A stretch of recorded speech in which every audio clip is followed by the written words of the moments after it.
Mulai. Ya. Assalamualaikum warahmatullahi wabarakatuh. Selamat malam.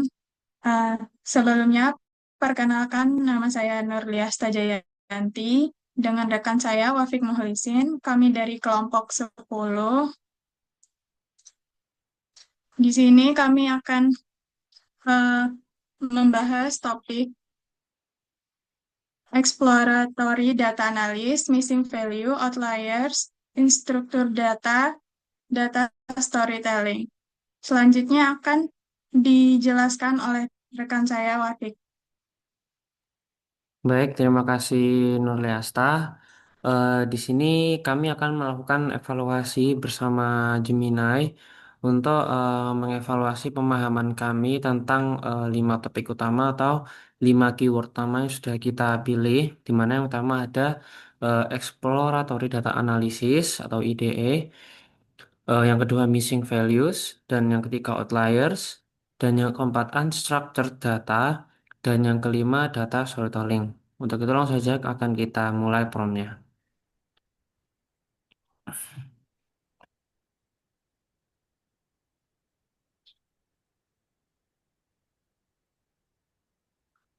Hmm.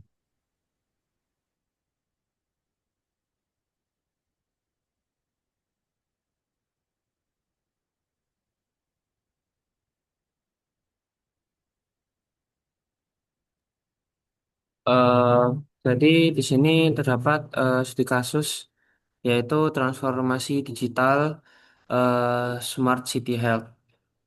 Studi kasus ini berbunyi tentang Anda baru saja dikontrak oleh Dinas Kesehatan di sebuah kota besar untuk menganalisis data kesehatan warga selama pandemi 2 tahun terakhir.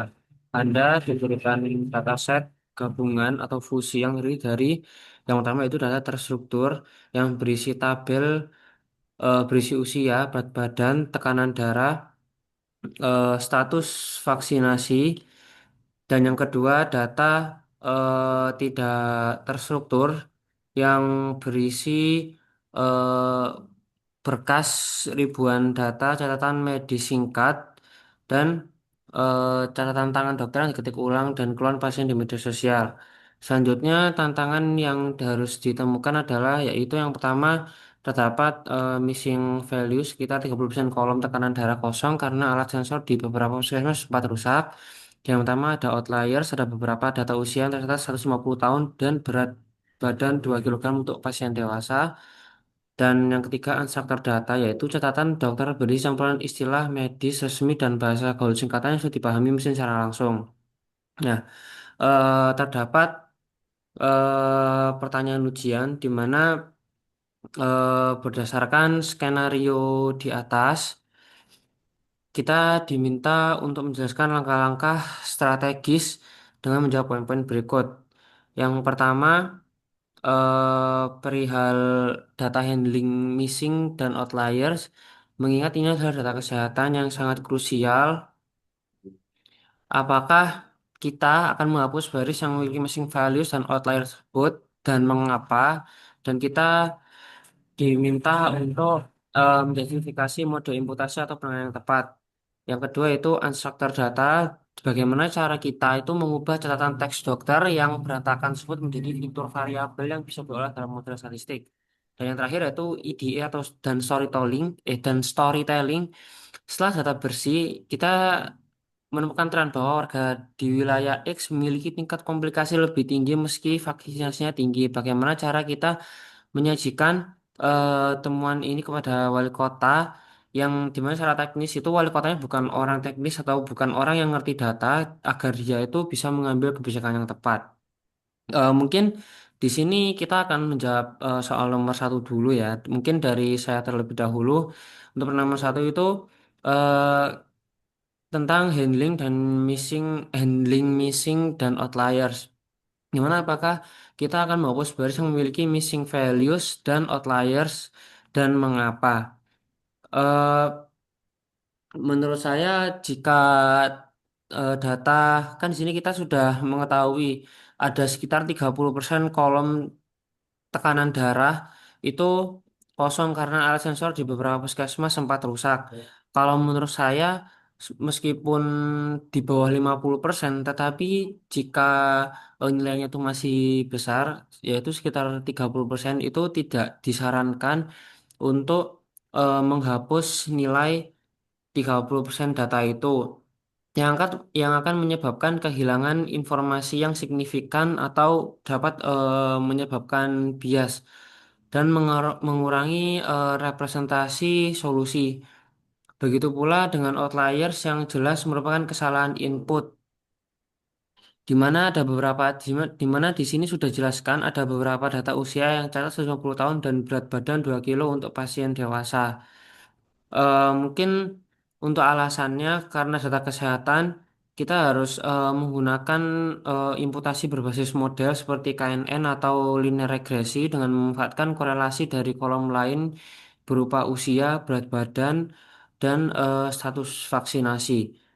Mungkin saya seperti itu. Mungkin dari Rianti sendiri bisa ditambahkan. Kalau menurut saya, eh, karena ini data kesehatan yang sifatnya krusial, saya nggak akan langsung hapus baris yang ada di missing values atau outlier. Soalnya bisa jadi datanya itu masih penting atau masih bisa digunakan. Nah, untuk missing values-nya, misalnya 30% data tekanan darah kosong karena alat rusak, saya akan pakai metode imputasi. Misalnya diisi dengan median tekanan darah berdasarkan kelompok usia yang sama. Di sini saya pilih median karena lebih aman dan nggak terlalu terpengaruhi oleh nilai ekstrim. Kalau untuk outliers seperti usia 150 tahun atau berat badan 2 kilogram pada orang dewasa, itu jelas nggak masuk akal secara medis. Jadi, saya akan mengecek terlebih dahulu kemungkinan besar itu salah input. Kalau memang tidak valid, baru saya hapus atau koreksi supaya tidak merusak hasil analisisnya. Jadi seperti itu. Oke, mungkin kita akan mencoba menyimpulkan dari kesimpulan yang sudah kita bahas di nomor satu.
Baik, berdasarkan evaluasi dari Gemini, kita mendapatkan bahwa analisis yang sudah dilakukan itu sudah lumayan baik, terutama mengenai data kesehatan.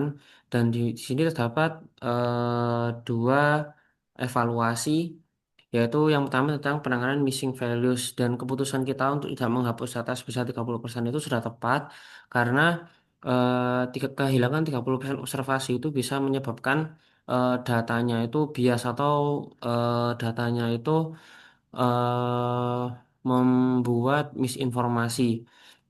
Nah, selanjutnya eh untuk penanganan outlier seperti usia 150 tahun dengan berat badan 2 kilo, di sini kita harus membedakan antara outlier alami dengan orang yang memang sangat tua dan outlier kesalahan input atau outlier yang dari pengguna sendiri itu salah melakukan input.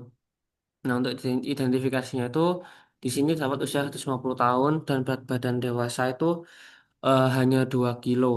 Dan input seperti ini pasti bukan memang dari usia atau berat badan dari orang itu sendiri, melainkan pasti ini adalah salah input. Nah, untuk koreksi di sini itu menggunakan median atau persentil seperti yang disarankan itu adalah strategi yang aman agar nilai ekstrim eh, tidak menarik rata-rata yang terlalu jauh. Dan untuk data medis yang ekstrim 2 kilo yang tadi itu adalah seringkali lebih aman mengubahnya menjadi nol lalu diimputasi ulang daripada membiarkan angka yang mustahil secara biologis tetap ada. Jadi kalau dari Gemini sendiri itu jika angkanya itu terlalu ekstrim maka lebih baik dihapus.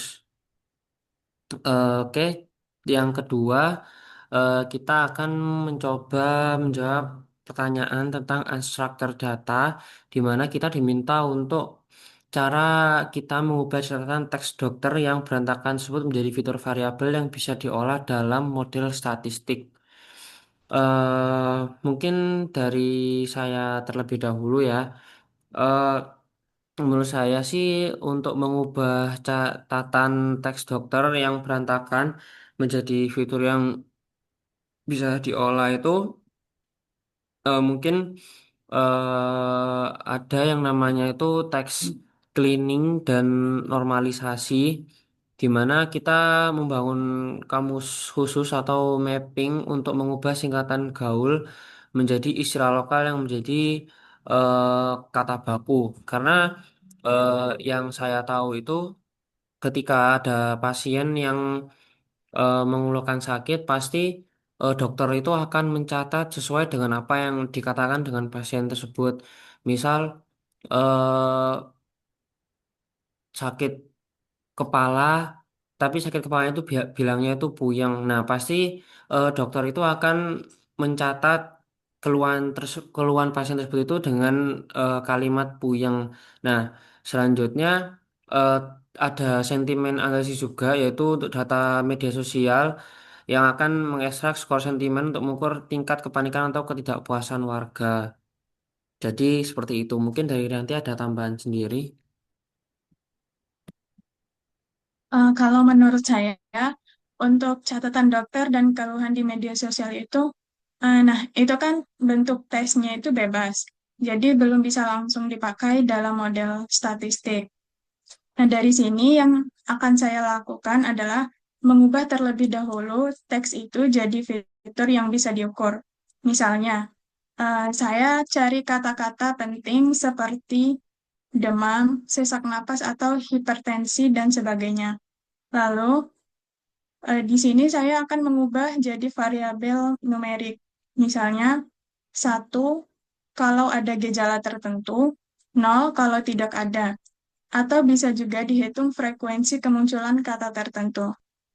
Nah, dari sini, data teks yang awalnya berantakan bisa kita ubah jadi data terstruktur yang bisa dipakai untuk analisis atau prediksi. Oke, mungkin setelah itu kita langsung coba untuk melakukan evaluasi bersama Gemini untuk mengevaluasi jawaban dari kita.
Eh, Berdasarkan dari analisis kami, di sini saya akan mencoba membacakan evaluasi dari Gemini, di mana menurut Gemini itu kita sudah menyentuh konsep untuk pre-processing dan feature engineering.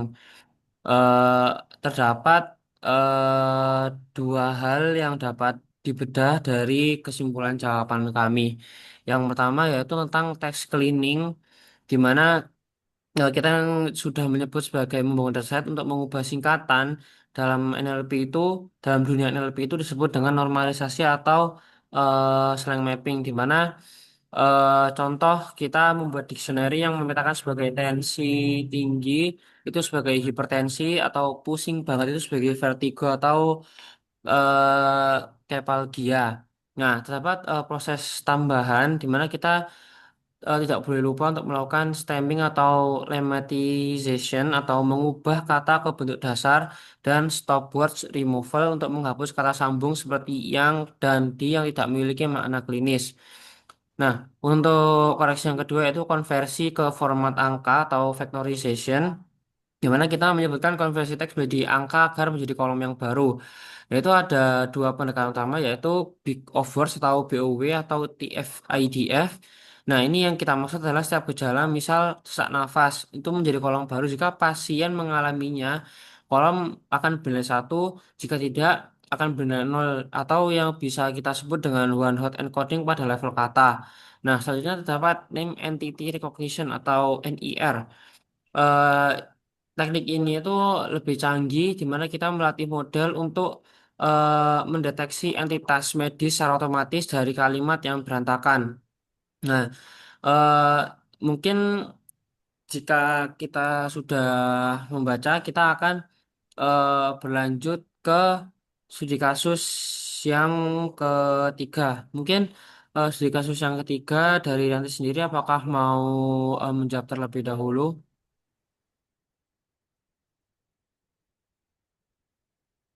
Ya, boleh.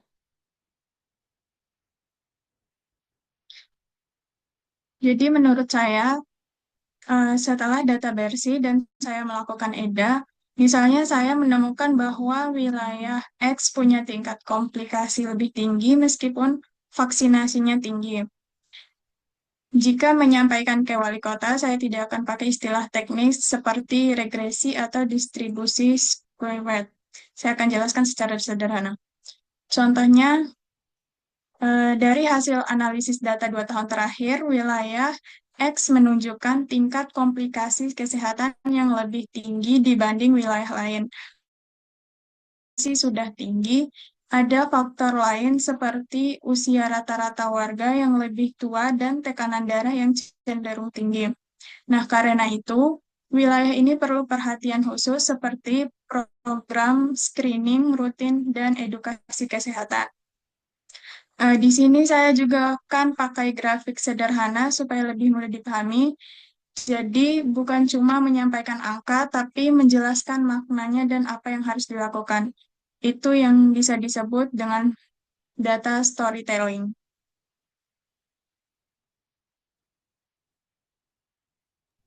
Apakah sudah cukup, Rianti, untuk penjelasannya? Ya, cukup. Mungkin selanjutnya saya akan mencoba menjelaskan ya. Kalau menurut saya sendiri sih, dari studi kasus ini kita itu menemukan sebuah tren bahwa warga di wilayah X itu memiliki tingkat komplikasi lebih tinggi meski tingkat vaksinasinya tinggi. Bagaimana cara kita menjadikan temuan ini kepada wali kota yang notabene bukan orang teknis, agar dia itu bisa mengambil kebijakan yang tepat berdasarkan data yang sudah kita berikan. Menurut saya di sini tuh terdapat dua poin utama yang harus diselesaikan. Yang pertama yaitu tentang apa masalah yang menyebabkan, dan yang kedua itu apa solusi dari masalah tersebut. Kalau menurut saya sendiri itu terdapat tiga strategi. Yang pertama yaitu menggunakan visualisasi perbandingan itu, di mana kita menampilkan sebuah peta wilayah, di mana satu sisi itu menunjukkan peta dengan vaksinasi, yang tinggi yang diberikan indikator warna mungkin bisa kuning atau hijau, dan yang di sisi lain itu menunjukkan tingkat eh, komplikasi, di mana eh, komplikasi yang tinggi bisa dengan warna merah, dan selanjutnya terdapat kontras warna ini akan langsung menarik perhatian wali kota pada anomali di wilayah X. Nah, selanjutnya itu melakukan highlight, di mana kita harus menjelaskan bahwa meskipun vaksinasinya itu tinggi, ada beberapa faktor lain yang terdeteksi dari catatan dokter. Misal bisa terkena penyakit atau wabah yang menyebar cepat di wilayah tersebut dan kurangnya fasilitas penanganan pasca vaksin. Mungkin bisa juga karena apa ya, sejenis kayak yang tidak ada pemerataan, atau mungkin vaksinasinya itu, atau mungkin pasca vaksinasinya itu kurang merata di suatu wilayah. Nah, yang ketiga itu bisa dilakukan dengan rekomendasi aksi atau call to action, di mana kita tidak hanya melapor tetapi memberikan saran kepada wali kota. Misal bisa dengan kita menyarankan kepada wali kota untuk di wilayah X itu kita membutuhkan penguatan atau screening agar penyakit tidak menular, karena itu pemicu utama komplikasi dan bukan kegagalan dari vaksinasinya. Eh, Mungkin dari situ kita akan mencoba untuk melakukan evaluasi di Gemini ya.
Mungkin di sini kita akan mencoba membacakan hasil dari Gemini, di mana terdapat tiga poin utama dari studi kasus yang nomor tiga. Untuk yang pertama yaitu tentang strategi visualisasi. Atau kalau misal kita tahu itu desain data ada yang namanya heat map di mana kita itu melakukan indikator warna warna dan kita itu menampilkan dua variabel sekaligus di mana eh, terdapat variabel vaksinasi dan komplikasi dalam satu peta dan efeknya di sini itu wali kota akan langsung melihat anomali di wilayah X karena warnanya itu akan terlihat kontras atau bertabrakan dibanding wilayah lain. Nah, selanjutnya itu narasi dan insight yaitu melampaui korelasi sederhana di mana eh, terdapat poin utama yaitu vaksinasi tinggi itu tidak berarti bebas masalah kesehatan lain. Nah, eh, di mana AI sendiri di sini itu merekomendasikan kalimat persuasif yang bisa digunakan oleh kepada wali kota, yaitu wali kota itu data menunjukkan wilayah X adalah teladan dalam vaksinasi, namun catatan medis dokter memprediksi bahwa lonjakan gejala penyakit menular, misal DBD atau sanitasi buruk yang tidak tertutup oleh vaksinasi tersebut, masalah di wilayah X bukan pada vaksinasinya, melainkan pada aspek kesehatan lingkungan yang perlu intervensi segera. Nah, yang ketiga itu rekomendasi berbasis data, di mana kita menutup dengan sangat baik seorang data scientist yang tidak hanya memberikan grafik, tapi kita juga memberikan direction atau arahan kepada wali kota berdasarkan temuan gejala lain dari data tidak terstruktur tadi dengan rekomendasi bisa berupa pengalihan anggaran untuk fogging atau perbaikan drainase di wilayah tersebut. Yang kedua bisa sosialisasi kesehatan spesifik untuk gejala non vaksin yang ditemukan.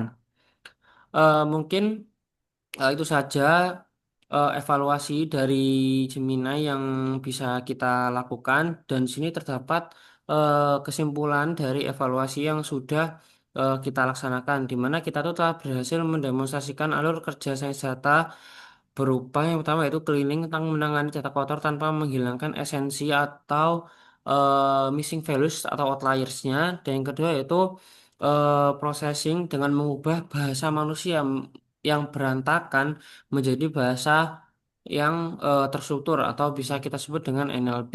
Dan yang ketiga yaitu communication yaitu mengubah anomali data menjadi narasi kebijakan yang mudah dipahami oleh tokoh publik. Nah, mungkin sekian yang bisa kami sampaikan. Kurang lebihnya mohon maaf. Wassalamualaikum warahmatullahi wabarakatuh.